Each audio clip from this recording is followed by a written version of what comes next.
Être kiné est exigeant, être un soignant moderne aussi. Alors, quelles bonnes pratiques échanger avec les autres acteurs de santé pour améliorer la prise en charge de vos patients, tout comme vos conditions d'exercice? Et finalement, que partager autour de vos collaborations?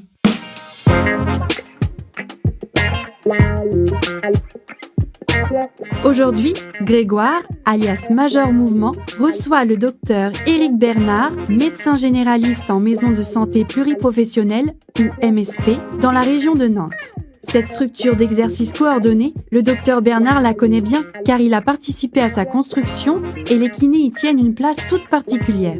Dans ce second volet, le docteur Bernard nous explique comment il collabore avec les kinés au quotidien. Et bonjour à tous. Alors, ce temps de frustration est terminé. Enfin, Eric revient pour la suite. Alors, à part la taille de la salle de réunion, quel bilan dresses-tu ? Encore une fois, je suis très heureux. Le projet, il existe, il est bien vivant. Il y a un vrai dynamisme. Il y a plein d'idées. On a plein de projets dans les cartons.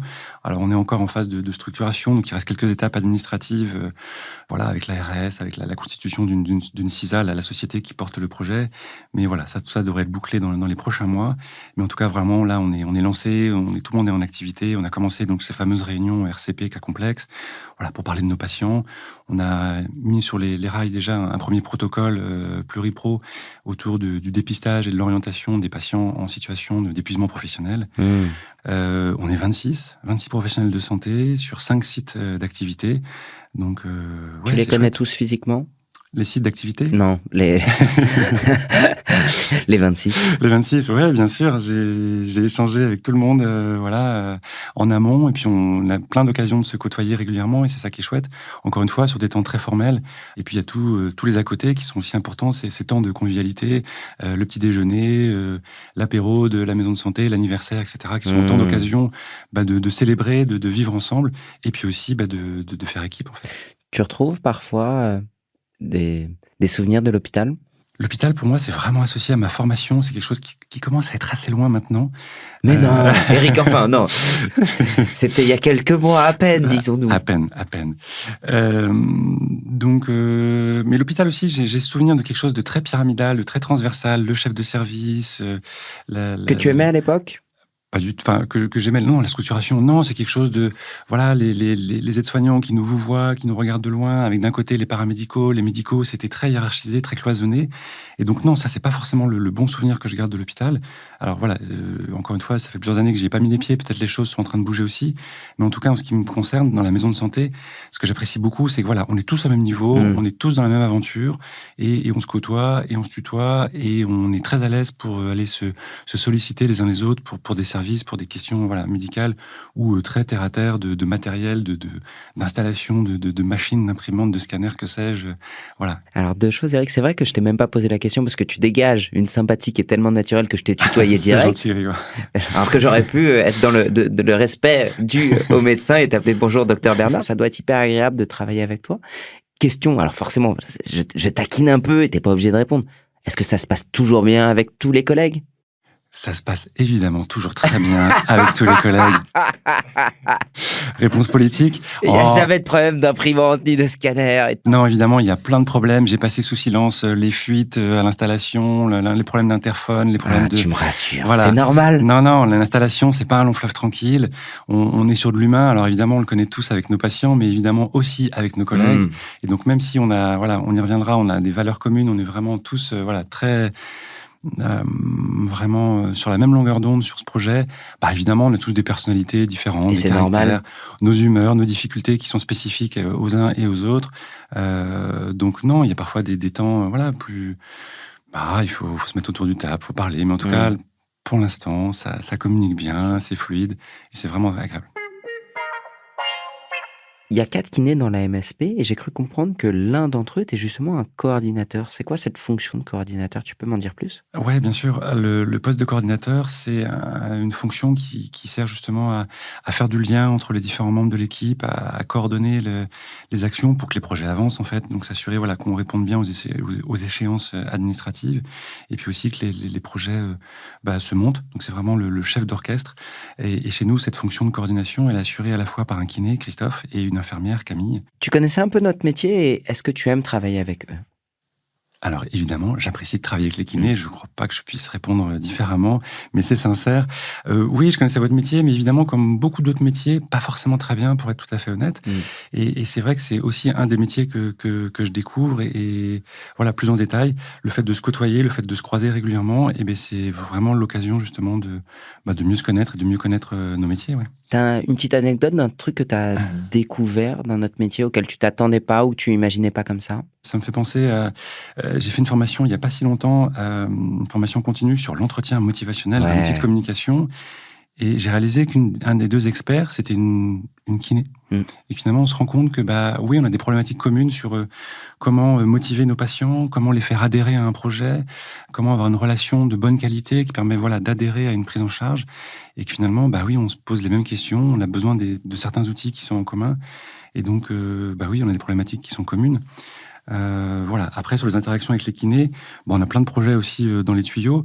Déjà, ce que moi je perçois comme différence, c'est que j'ai jamais autant échangé avec des kinés. Auparavant, je recevais un bilan une fois par an, pour être tout à fait honnête. Et maintenant, c'est vrai qu'on s'envoie facilement des messages, des mails, ou sur de la messagerie, ou entre deux portes. Ah, j'ai vu ta patiente, je pense que j'ai un petit doute quand même, je ferais bien une imagerie, je l'enverrais bien voir le médecin du sport. Je me demande s'il faudrait pas envisager une infiltration. Donc voilà, on est amené à parler de nos patients et à réfléchir et à réorienter et à re-questionner des diagnostics. Et donc, je pense qu'on a vraiment à apprendre. Voilà, je suis pas kiné, les kinés, ils sont pas médecins. Et en même temps, on travaille sur les mêmes patients.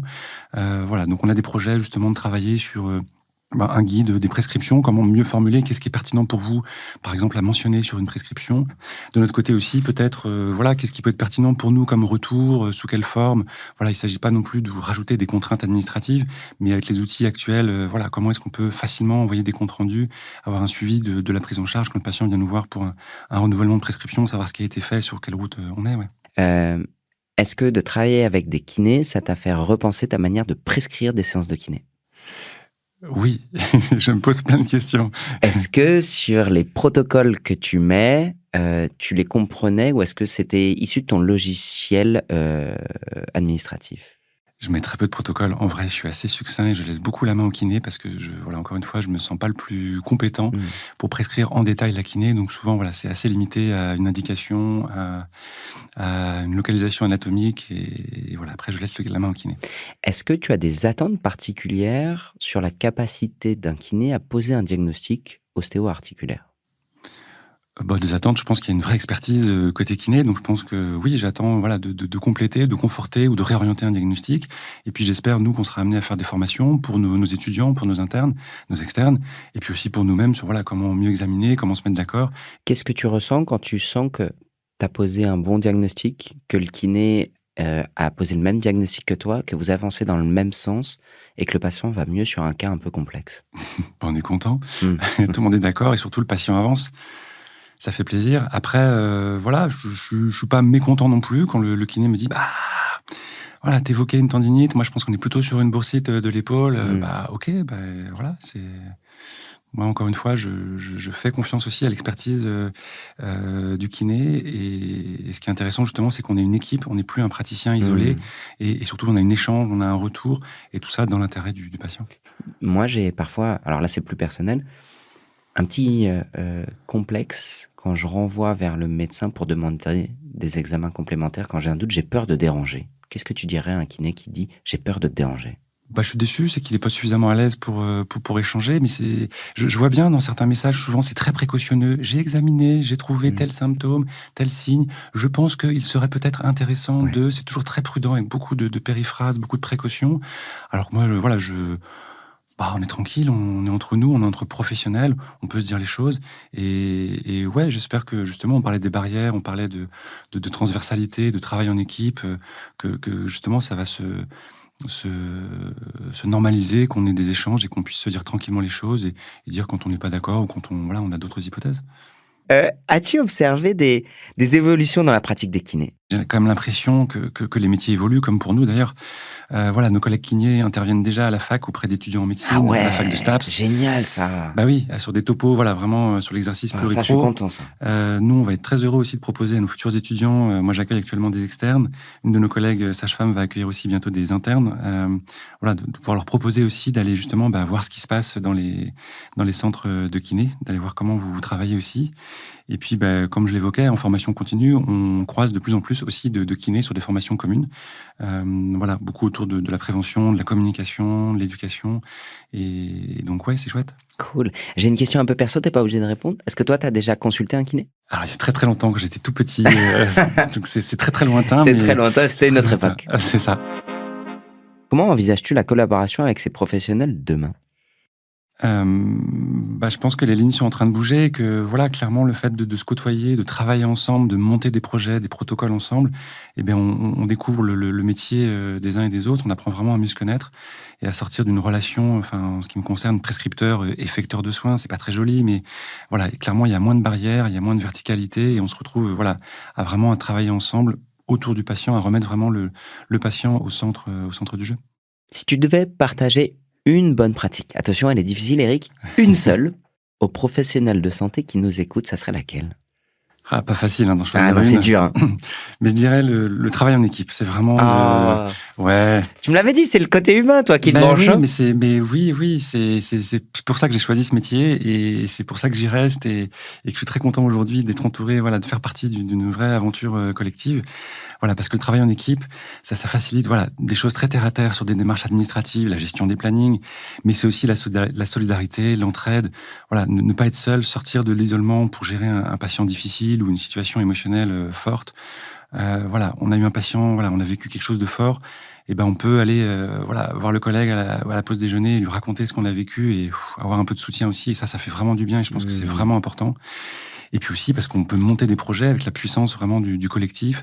On a une écoute, on a des liens, on peut faire vraiment plein de choses. On peut mutualiser les ressources et tout ça bénéficie des expertises des uns et des autres.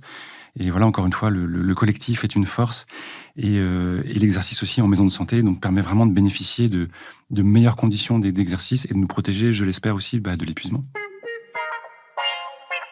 J'ai une dernière question à te poser. Alors, pour toi, c'est quoi un soignant moderne? Alors j'ai réfléchi à la question et qu'est-ce qu'un soignant moderne et en fait je suis revenu, j'avais envie de partager les valeurs de notre maison de santé. Un des ateliers qu'on a réalisé quand on a rédigé le projet de santé tournait autour de quelles sont nos valeurs, qu'est-ce qui nous regroupe, pourquoi on a envie de travailler ensemble et je trouve que ça colle pas mal à l'image que je me fais du soignant moderne. À commencer par la bienveillance et l'empathie. Alors évidemment, c'est deux mots un peu galvaudés qu'on emploie à toutes les sauces, mais je pense que c'est vraiment important, d'accueillir les patients dans leur diversité, d'être vraiment à l'écoute, très ouvert, mais c'est vraiment important et je pense que c'est une qualité première pour le soignant moderne. Une des autres valeurs, c'est l'exigence professionnelle. C'est pas le tout d'être créatif.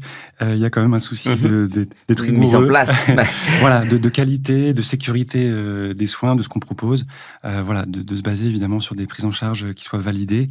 Et puis un dernier point qui est important, c'est le bien-être, de veiller au bien-être et à l'épanouissement aussi des professionnels. Parce que pour bien prendre en charge nos patients, évidemment, on a besoin nous aussi d'être bien dans nos baskets.